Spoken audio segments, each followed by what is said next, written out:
Ready. இப்போ எங்கள் வீட்டில் வெஜிடபிள் பிரியாணி பண்ண போகிறோம். வெஜிடபிள் பிரியாணினா கரெக்டான வெஜிடபிள் பிரியாணி கிடையாது. வீட்டில் இருக்கிற பொருள்களை வச்சு பிரியாணி பண்ண போகிறோம். எங்கள் வீட்டில் வந்து கேப்சிகம், கேரட், பெலாக்கொட்டைன்னு சொல்லுவாங்கள்லங்க, பலாப்பழத்தில் உள்ளே இருக்க கொட்டை, அந்த கொட்டை ஒரு 10 கொட்டை, மீல் மேக்கர், இதில் நான் பிரியாணி மசாலா உப்பு போட்டு கலந்து வச்சுருக்கேன். ஏன்னா இது பிளாண்டாக இருக்கும் பாருங்கள், அதனால கலந்து வச்சுருக்கேன், மசாலா சேராதுங்கிறதுனால. அதுக்கு அரைக்க வேண்டிய பொருட்கள் இஞ்சி, பூண்டு, ஒரே ஒரு பச்சை மிளகா, புதினா, வெங்காயம். இதை நல்லா அரைச்சிக்கணும். நான் இதுக்கு போட்டிருக்க அளவு வந்து இந்த டம்ளருக்கு 2.5 டம்ளர் போட்டிருக்கேன். அரிசி கூட பிரியாணி அரிசி கிடையாது, சாதாரண பச்சரிசி குருணை தான். இதுதான் எங்கள் வீட்டில் இருக்க. எல்லாமே தீந்துருச்சு, வீட்டில் இருக்கிறத வச்சு செய்கிறோம். தாளிக்கிறதுக்கு தேவையானது பட்டை, 2 ஏலக்காய், கிராம்பு, பிரியாணி இலை, கல்பாசிப்பூ, ஸ்டார், ஜாதிபத்திரி, சாஜீரா. அதில் போடுற பொடி வகைகள் மஞ்சள் தூள், பிரியாணி மசாலா, மல்லித்தூள் இல்லைங்களா. அதுக்கு வந்து வெங்காயம், புதினா, கொத்தமல்லி, பச்சை மிளகா, வெந்தயக்கீரை, கொஞ்சம் காஞ்ச வெந்தயக்கீரை தான். இது வீட்டிலே தயார் பண்ணது தான். வெந்தயக்கீரையை வாங்கி நல்லா கழுவிட்டு இப்படி இலையாக எடுத்து நிழல்லையே காய வச்சா இது மாதிரி கிடைக்கும். இதுதான் கசூரி மேத்தின்னு சொல்கிறது. அப்புறம் அதில் போடுறதுக்கு தயிர், தக்காளி கூட இல்லை எங்கள் வீட்டில். தயிர் போட போகிறோம். புளிப்புக்கு எலுமிச்சம்பழம் புளிய போகிறோம். அதை பிரியாணிக்கு தொட்டுக்கிறதுக்கு தயிர் பச்சடி, வெங்காயம், இஞ்சி, பச்சை மிளகா தாளிக்க போகிறோம். தாளிக்கிறதுக்கு உள்ள பொருள்லாம் போட்டாச்சு. நல்லா பொரியணும். பொரிஞ்சாதான் நல்லா பிரியாணி வாசனையாக இருக்கும். பொரியாமல் போட்டால் நல்லா இருக்காது. அதனால் நல்லா பொரியட்டும். நல்லா பொரியிற அளவுக்கு வருங்க. இதில் வந்து 2 ஸ்பூன் கடலெண்ணெய், 1 ஸ்பூன் நெய் ஊற்றிருக்கு.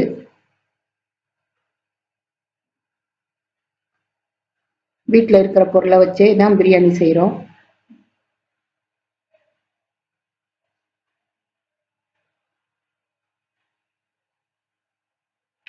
இப்போ பொரிஞ்சிருச்சு. பச்சை மிளகாய் போட போகிறோம். பச்சை மிளகாய் அப்படியே போடக்கூடாது, கீரி போடணும், இல்லாட்டி வெடித்து நம்ம மேலேயே செதறும். பச்சை மிளகாய் நல்லா வதங்குற வரைக்கும் வதக்கணும். இப்போ வெங்காயம் போடணும். வெங்காயம் வந்து ப்ரௌன் கலர் ஆகிற வரைக்கும் வதக்கணும். நல்லா ப்ரௌன் ஆகட்டும். ஆனால் தான் பிரியாணி நல்லா வாசனையாக இருக்கும்.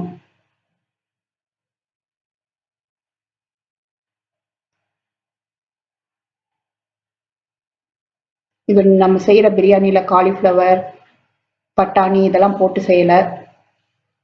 பீட்ரூட், கேரட்டு, கேப்சிகம் இதை மட்டும்தான் வச்சு செய்கிறோம். பெலாக்கொட்டை இதை வச்சு நீங்களும் பண்ணி பாருங்கள், எப்படி இருக்குன்னு பாருங்கள். வீட்டில் இதே பொருள் தான் இருக்கணும்னு அவசியம் இல்லை.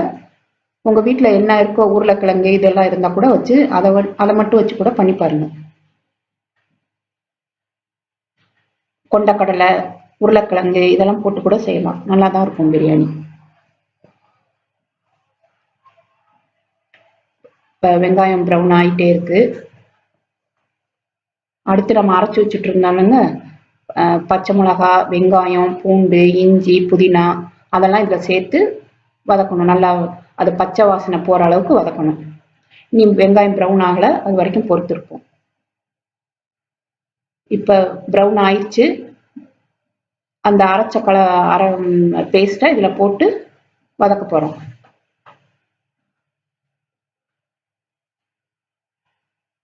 பச்சை வாசனை போகிற வரைக்கும் வதக்கணும்.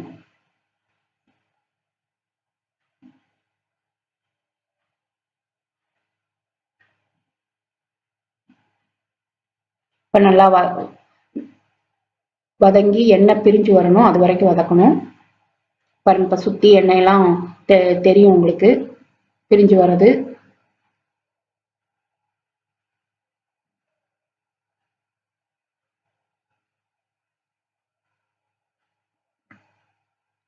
இப்ப வதங்கிருச்சு. இப்ப தயிர் 1/2 டம்ளர் தயிரை சேர்த்து வதக்க போறோம். தயிர் எதுக்காக சேர்க்கறதுன்னா சாதம் உதிரி உதிரா வர்றதுக்கும் சாதத்துக்கு புளிப்பு தன்மை கொடுக்கறதுக்கும் தயிர் 1/2 டம்ளர் சேர்க்கிறோம்.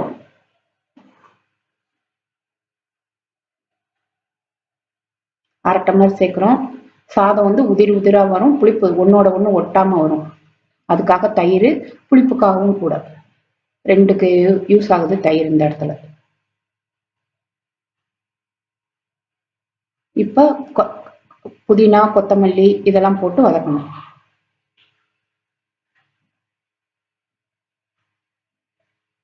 வதங்கின உடனே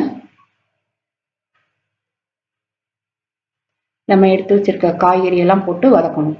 கொஞ்சம் வதங்கட்டும். இப்ப வதங்கிட்டே இருக்கு. நல்லா புதினா கொத்தமல்லி வாசனை வீடே நல்லா ஜமாய்க்குது. இப்பயே பிரியாணி வாசனை வந்துருச்சு. இப்ப அதுல சேர்க்க வேண்டிய பொடி வகைகளை எல்லாம் சேர்க்கணும். அதுக்கு இன்னும் கொஞ்சம் வேகட்டும். இந்த பச்சை வாசனை இன்னும் போகல. போன உடனே அந்த பொடியெல்லாம் சேர்த்து வதக்கணும்.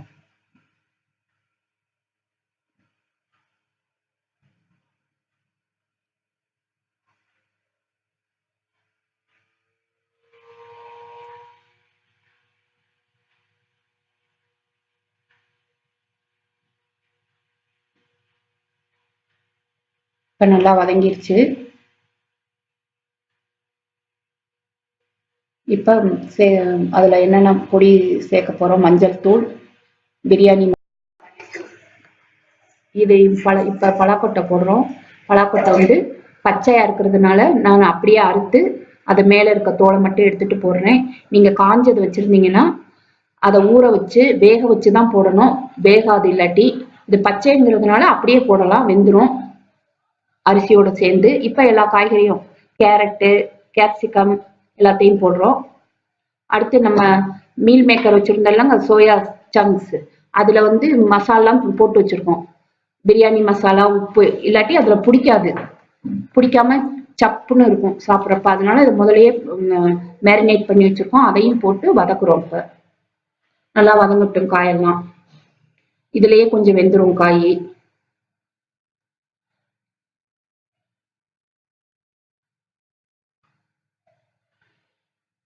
நல்லா எல்லா காயிலையும் அந்த மசாலா எல்லாம் படுற மாதிரி வதக்குங்க.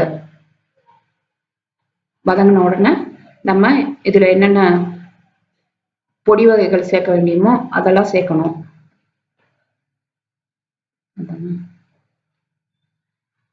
அடுத்து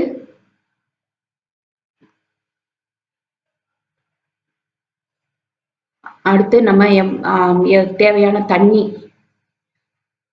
1க்கு 2 பங்கு தண்ணி. அரிசி வந்து 2.5 டம்ளர் வச்சிருக்கோம். அதுக்கு தேவையான தண்ணி 1க்கு 2, 1:2 அந்த கணக்குல தண்ணி ஊத்திக்கங்க. இப்ப 5 டம்ளர் தண்ணி வச்சிருக்கேன்.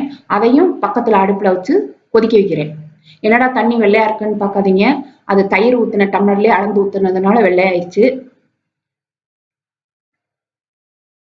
அதனால தண்ணி கொதிச்சுட்டே இருக்கு, இங்கிட்டு வதங்கிட்டு இருக்கு. நம்ம ரைஸ் குக்கர்ல செய்ய போறோம் பிரியாணி. 1/2 மணி நேரத்துல ஆயிரும். இப்ப என்னென்ன பொடி வகைகள் இருக்கோ, மல்லித்தூள், மஞ்சள் தூள், பிரியாணி மசாலா எல்லாத்தையும் போட்டு நல்லா வதக்கணும். இப்ப காயில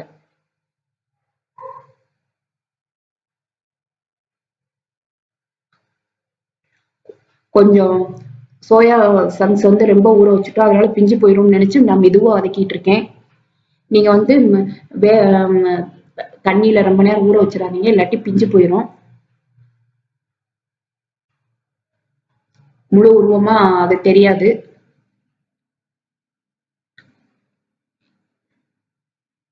இப்ப காயெல்லாம் வதங்கிடுச்சு. அடுத்த அரிசி கழுவி வச்சிருந்தோம் இல்லைங்களா, அரிசி எப்படி கழுவணும்னா நல்லா கழனி எல்லாம் போக கீழே தண்ணியில வந்து பார்த்தோம்னா கீழே அரிசி தெரியணும், கண்ணாடி மாதிரி தெரியணும். அது வரைக்கும் கழுவணும். ஏன் அப்படி கழுவணும்னா அரிசியில் இருக்க அந்த கழனி போனாதான் அதில் இருக்க கஞ்சி பசை போகும் அரிசி வேகிறப்ப. அப்பதான் சாதம் உதிரி உதிரா வரும். அதுக்காக அத்தனை தடவை கழுவணும். இப்போ அந்த அரிசி குருணை, இதுல இருந்து நான் பச்சரிசி குருணை தான் யூஸ் பண்ணியிருக்கேன். பிரியாணி அரிசி கூட யூஸ் பண்ணல. குருணையிலையும் பிரியாணி செய்யலாம், ரொம்ப டேஸ்டா இருக்கும். நீங்க சாப்பிட்டு பார்த்துட்டு அப்புறம் எனக்கு கமெண்ட் கொடுங்க. இப்போ இதுல அரிசியை சேர்த்தாச்சு. அரிசியும் லைட்டா வறுக்கணும் காய்கறிகளோட சேர்த்து. எதுக்காக இப்படி அரிசியை வறுக்கிறோம்னா, இந்த அரிசி வேகிறப்ப ஒன்னோட ஒண்ணு ஒட்டாம உதிர் உதிரா வர்றதுக்காக பிரியாணி, அதுக்காக வதக்குறோம். அது வரைக்கும் இந்த பக்கம் தண்ணி கொதிச்சுட்டு இருக்கட்டும். அங்கிட்டு அந்த பக்கம் எலக்ட்ரிக் ரைஸ் குக்கரும் ரெடியா இருக்கு. இப்ப வதங்கிடுச்சு. இப்ப இந்த வதக்கின கலவையை எடுத்து ரைஸ் குக்கர்ல டிரான்ஸ்ஃபர் பண்ண போறோம். இந்த ரெடியாய மருமக எடுத்து வச்சிருச்சு ரைஸ் குக்கர் பாத்திரத்தை.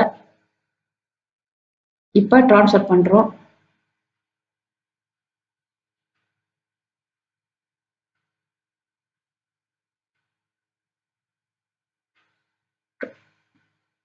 டிரான்ஸ்ஃபர் பண்ணிட்டு இந்த பக்கம் தண்ணி கொதிச்சுட்டு இருக்குல்ல, 1க்கு 2 பங்கு தண்ணி வச்சிருக்கோம். அந்த தண்ணி இதுல எடுத்து ஊத்தி ரைஸ் குக்கர்ல இதை வச்சு குக்கர் குக் மோடுக்கு ஆன் பண்ணி விட்டுட்டோம்னா அதே ஆட்டோமேட்டிக்கா வெந்த உடனே ஆஃப் ஆயிரும். கீழே அடி பிடிக்காது, ஒன்றும் பண்ணாது. இப்போ பிரியாணியை திருப்பி திருப்பி பார்க்கணும்னு அவசியம் இல்லை.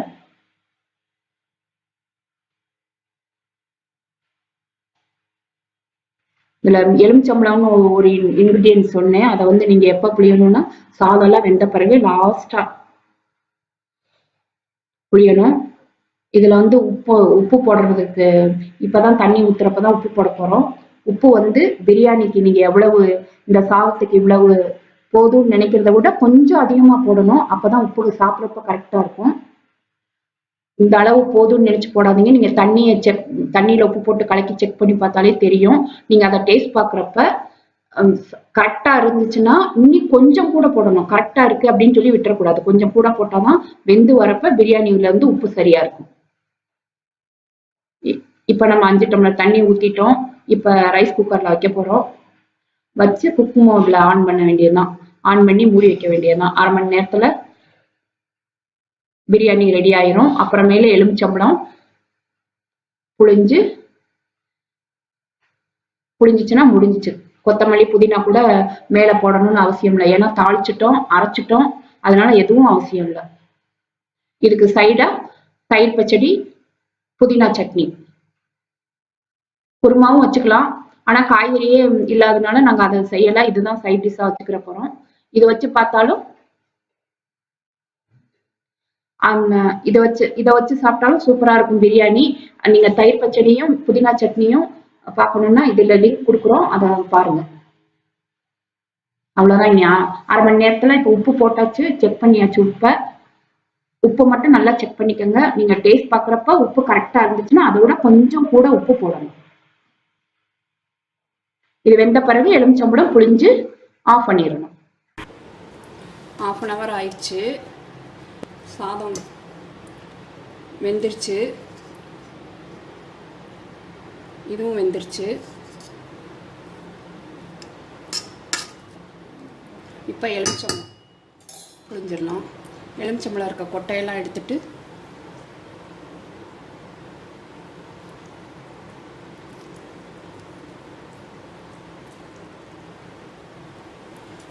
கிண்டி விட்டுருவோம்.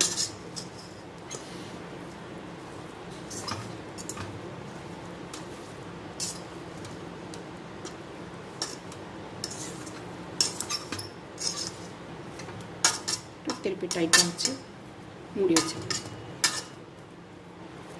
புதினா சட்னி, தயிர் பச்சடி, பிரியாணி ரெடி.